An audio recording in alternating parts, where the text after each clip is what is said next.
जटाटवी गलत जल प्रवाह पावितस्थले गलेव लंबे लंबिता भुजंगतुंग मालिकाम डमडमड मन्निनाद वडमर्व्यन चकार चंड तांडवम तनोतु नह शिव शिवम एक।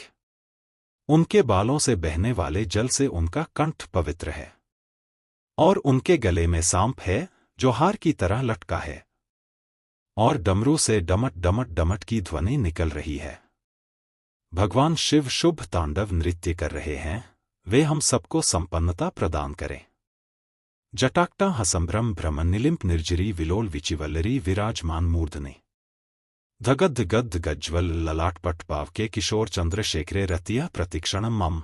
2 मेरी शिव में गहरी रुचि है, जिनका सिर अलौकिक गंगा नदी की बहती लहरों की धाराओं से सुशोभित है, जो उनकी बालों की उलझी जटाओं की गहराई में उमड़ रही है, जिनके मस्तक की सतह पर चमकदार अग्नि प्रज्वलित है और जो अपने सिर पर अर्धचंद्र का आभूषण पहने हैं। धराधरेंद्र नंदिनी विलास बंधु बंधुर स्फुरत दिगंत संतति प्रमोद मान मानसे कृपाकटाक्ष धोरणी निरुद्ध दुर्धरापदी क्वचिद विगंबरे मनोविनोद मेतु वस्तुनि 3। मेरा मन भगवान शिव में अपनी खुशी खोजे। अद्भुत ब्रह्मांड के सारे प्राणी जिनके मन में मौजूद हैं, जिनकी अर्धांगिनी पर्वतराज की पुत्री पार्वती है, जो अपनी करुणा दृष्टि से असाधारण आपदा को नियंत्रित करते हैं, जो सर्वत्र व्याप्त है और जो दिव्य लोकों को अपनी पोशाक की तरह धारण करते हैं। जटा भुजंग पिंगल स्फुरत फणामनि प्रभा कदंब कुंकुम द्रव प्रलिप्त दिग्व धूमुखे मदांध सिंधु रसफुरत्व गुत्तरीय मेदुरे मनोविनोद अद्भुतम बिंभर्तुभूत भर्तरी 4। मुझे भगवान शिव में अनोखा सुख मिले, जो सारे जीवन के रक्षक हैं। उनके रेंगते हुए सांप का फन लाल भूरा है और मणि चमक रही है।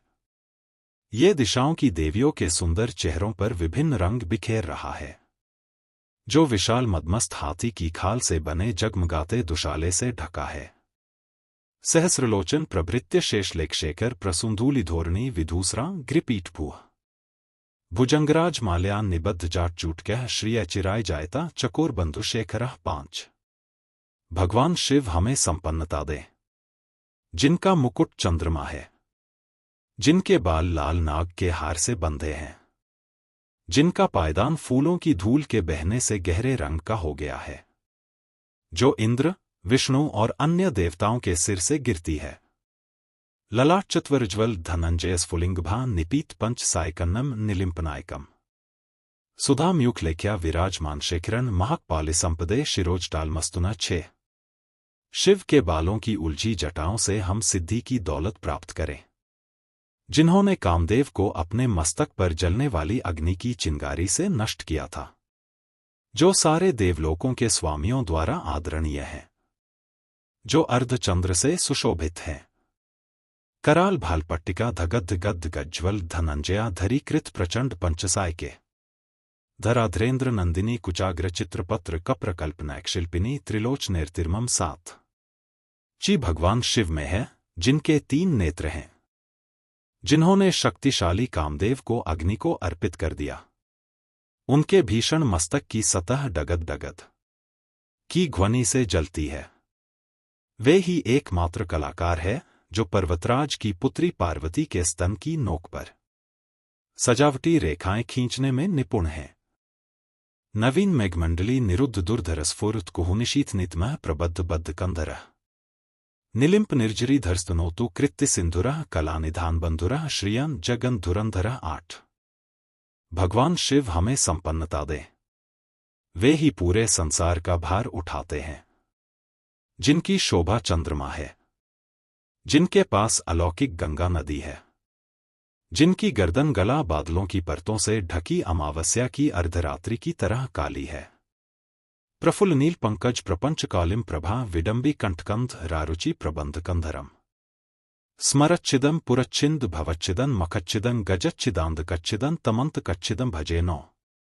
मैं भगवान शिव की प्रार्थना करता हूँ, जिनका कंठ मंदिरों की चमक से बंधा है, पूरे खिले नीले कमल के फूलों की गरिमा से लटकता हुआ, जो ब्रह्मांड की कालिमा सा दिखता है, जो कामदेव को मारने वाले हैं, जिन्होंने त्रिपुर का अंत किया, जिन्होंने सांसारिक जीवन के बंधनों को नष्ट किया, जिन्होंने बलि का अंत किया, जिन्होंने अंधक दैत्य का विनाश किया जो हाथियों को मारने वाले हैं, और जिन्होंने मृत्यु के देवता यम को पराजित किया।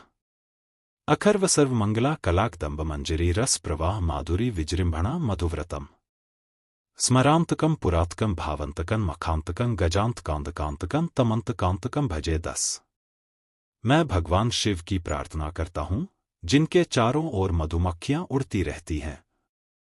शुभ कदम के फूलों के सुंदर गुच्छे से आने वाली शहद की मधुर सुगंध के कारण, जो कामदेव को मारने वाले हैं, जिन्होंने त्रिपुर का अंत किया, जिन्होंने सांसारिक जीवन के बंधनों को नष्ट किया, जिन्होंने बलि का अंत किया, जिन्होंने अंधक दैत्य का विनाश किया जो हाथियों को मारने वाले हैं, और जिन्होंने मृत्यु के देवता यम को पराजित किया। जयत्वद्भ्रविभ्रम भ्रमद भुजंगम स्फुरद गद्ध गद विनिर्गमत्कराल भाल हवेवाट धिमिद्धिमिद्धि मिध्वनन मृदंग तुंग मंगलध्वनिक्रम प्रवर्तित प्रंड तांडव शिव 11। शिव, जिनका तांडव नृत्य नगाड़े की ढिमिड ढिमिड तेज आवाज श्रृंखला के साथ लय में है, जिनके महान मस्तक पर अग्नि है, वो अग्नि फैल रही है नाग की सांस के कारण, गरिमामय आकाश में गोल गोल घूमती हुई। दृशद विचित्र तल्पयोर भुजंग मौक्तिकमस्र जोर गिरिष्ठ रत्नलोष्टयोः सुहृद विपक्ष पक्षयोः त्रिनारविंद चक्षुषोः प्रजामहिम हेन्द्रियोः सम प्रवर्तयन मनः कदा सदाशिवम भजे 12। मैं भगवान सदाशिव की पूजा कब कर सकूंगा, शाश्वत शुभ देवता, जो रखते हैं सम्राटों और लोगों के प्रति संभाव दृष्टि, घास के तिनके और कमल के प्रति, मित्रों और शत्रुओं के प्रति, सर्वाधिक मूल्यवान रत्न और धूल के ढेर के प्रति, सांप और हार के प्रति और विश्व में विभिन्न रूपों के प्रति, कदा निलिंप निर्जरी निकुंज कोटरे वसन विमुक्त दुर्मतिया सदा शिरस्थ मंजलि वहन विमुक्त लोल लोचनो ललाम भा लग्न कह शिवेति मंत्रमुच्चरण कदा सुखी भवा में हम 13। मैं कब प्रसन्न हो सकता हूं, अलौकिक नदी गंगा के निकट गुफा में रहते हुए, अपने हाथों को हर समय बांधकर अपने सिर पर रखे हुए, अपने दूषित विचारों को धोकर दूर करके शिव मंत्र को बोलते हुए, महान मस्तक और जीवंत नेत्रों वाले भगवान को समर्पित इमं हि नित्यमेव मुक्त मुक्तमोत्तम स्तवम पठन स्मरन ब्रुवन्नरो विशुद्धमेति संततम हरे गुरो सुभक्तिमाशु याति नान्यथागति विमोहन ही देहिना सुशंकरस्य चिंतनम 16। इस स्तोत्र को जो भी पढ़ता है, याद करता है और सुनाता है, वह सदैव के लिए पवित्र हो जाता है और महान गुरु शिव की भक्ति पाता है। इस भक्ति के लिए कोई दूसरा मार्ग या उपाय नहीं है, बस शिव का विचार ही भ्रम को दूर कर देता है। सद्गुरु रावण शिव का महान भक्त था और उनके बारे में अनेक कहानियां प्रचलित हैं। एक भक्त को महान नहीं होना चाहिए, लेकिन वह एक महान भक्त था। वह दक्षिण से इतनी लंबी दूरी तय करके कैलाश आया। मैं चाहता हूं कि आप बस कल्पना करें, इतनी लंबी दूरी चल के आना, और वो शिव की प्रशंसा में स्तुति गाने लगा। उसके पास एक ड्रम था जिसकी ताल पर उसने तुरंत ही 1008 छंदों की रचना कर डाली, जिसे शिव तांडव स्तोत्र के नाम से जाना जाता है। उसके संगीत को सुनकर शिव बहुत ही आनंदित व मोहित हो गए। रावण गाता जा रहा था और गाने के साथ साथ उसने दक्षिण की ओर से कैलाश पर चढ़ना शुरू कर दिया। जब रावण लगभग ऊपर तक आ गया और शिव उसके संगीत में मंत्रमुग्ध थे, तो पार्वती ने देखा कि एक व्यक्ति ऊपर आ रहा था। अब ऊपर शिखर पर केवल 2 लोगों के लिए ही जगह है।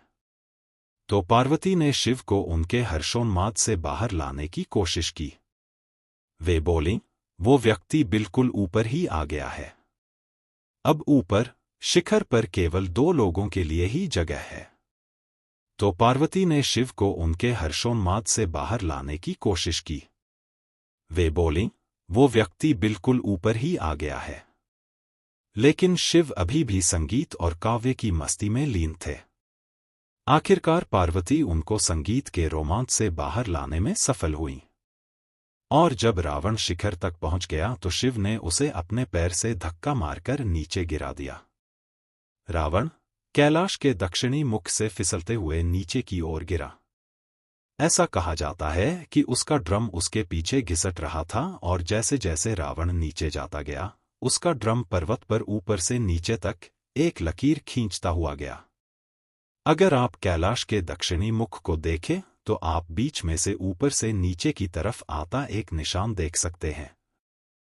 कैलाश के एक मुख और दूसरे मुख के बीच में अंतर या भेदभाव करना ठीक नहीं है, लेकिन कैलाश का दक्षिण मुख हमें ज्यादा प्रिय है क्योंकि अगस्त्य मुनि कैलाश के दक्षिणी मुख में विलीन हो गए थे।